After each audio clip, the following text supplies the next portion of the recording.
Unsurprisingly, IPv6 uses a lot of new terminology related to addresses. In this exercise, you'll get a chance to remember some of those terms and to better internalize those. So we'll use a standard mind map exercise. We'll talk about GUAs and ULAs. So you know the drill, right? You need 6-7 minutes. You need a pen and paper or a mind map app and just your brain. All right, let's get into it.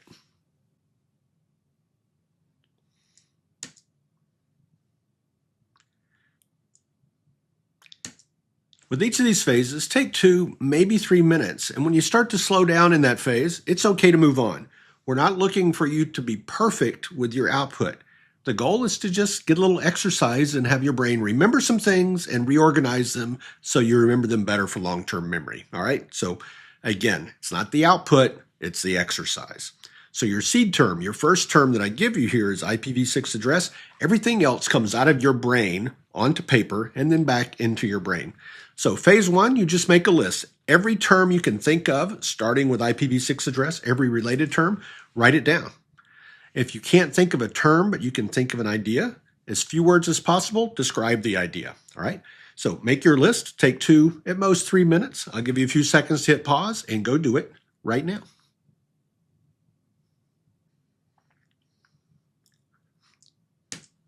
For phase 2, also take 2 minutes, maybe 3. As soon as you start to slow down, go ahead and stop and move on to the next phase.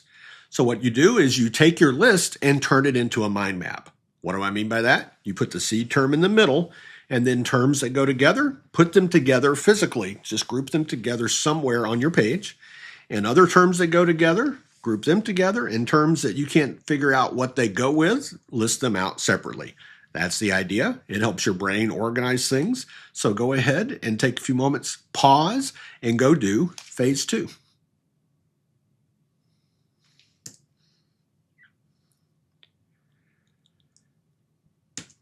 The final phase is optional. Again, 2 or 3 minutes. What you can do is take your mind map and compare to this list of terms. These are the terms that I could think of when I reviewed the 2 different videos in this chapter. And I thought, well, what terms would I have put in my mind map? Here you go.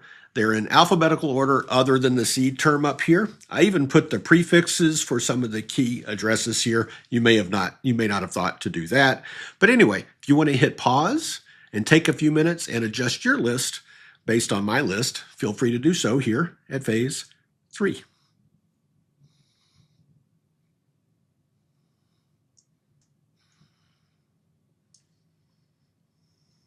So as usual, I've built my mind map using an app called Xmind. I'm using a Mac. And our seed term is Unicast IPv6 Address. And I put all the GUA terms on the right and the ULA terms on the left, matching our video organization. So let me expand out the GUA for a moment. GUA represent the term itself. GUA is an acronym standing for Global Unicast Address. And I grouped a couple of things together that I'm calling attributes, things about GUAs.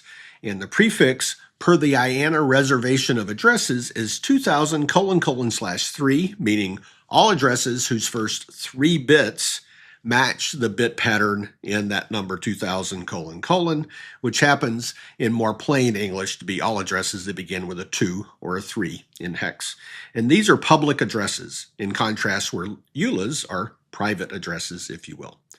So how do you get a GUA address block? So my way of thinking was, what's the origin of such an address block? So that's not a term, that's just an idea I used to organize my terms.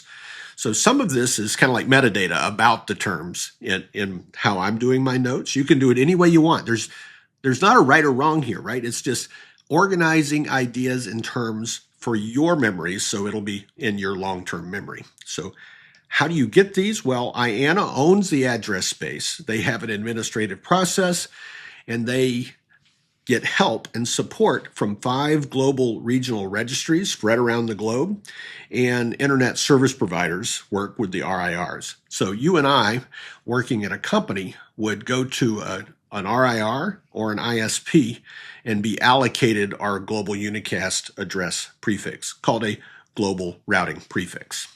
So the structure of these GUA addresses, the first part of the address, the first so many bits, prefix length, is called the global routing prefix. And the term comes from the idea that it's a unique prefix around the globe. It's a public address. No other company in the world should use this public address space. There's your global routing prefix, and after the global routing prefix comes the subnet field, in which you can choose values to number different subnets inside your company, and that typically creates a dividing line at the 64-bit mark, because there are lots of RFCs that say your subnets should have a 64-bit prefix length. All right? Then the interface IDs take up the second 64 bits in the address structure, typically. But the name for that second part, the part that identifies an address in the subnet, is called interface ID. Now, the subnetting terms happen to be the same terms whether we're talking about subnetting GUA or ULA, but I put them over here. There's a prefix ID. Informally, we call it a subnet ID. We can call it a subnet or a prefix. Depends on the context of whether you're talking about the idea or the number, but you just have to be listening in the conversation to figure out what the context is. And then there's the idea of a mask, which in IPv6 we call the prefix length. Now, if we go over to the ULA side, and let me expand out. ULA stands for Unique Local Address. In my case, I said, well, what are some of these terms? Well, some of them seem like attributes of this particular type of address. For instance, formally, ULAs begin with the same bit pattern as Fox Charlie 00::/7, whatever that means, right?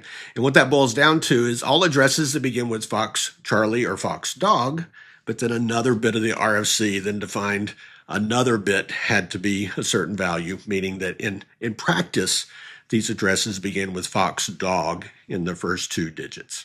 These are also private addresses rather than public addresses. In order to use these when you're connected to the internet, though, you also need to do something like IPv6 NAT in order to translate them into, you guessed it, GUA addresses. So more often than not, for the IPv6, people don't use these ULA addresses for that very reason. GUAs work great. Use GUAs. I just teach you about ULAs because we want to be complete for CCNA. So how do you get a ULA address block? Well, there's some terms for that. So there's a formula that we use to create a global ID as a random number. So formula is not a term. That's just a note to myself, basically, to remind myself you get these via a formula. The first 2 hex digits are Fox Dog, and then there's a 10 hex digit global ID.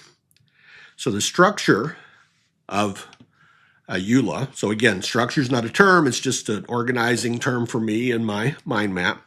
Begins with Fox Dog, then the global ID, then the subnet field, then the interface ID field. And finally, the subnetting terms, it's a copy of the same subnetting terms you see over on the right with GUA, down here on the left for ULAs. Well, I hope you did the mind map exercise instead of just watching the video. It really is a useful exercise to do.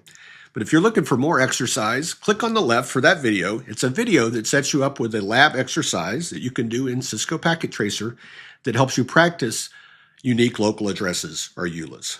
If you want more on this topic of ULAs, click on the right for the instructional video about that topic.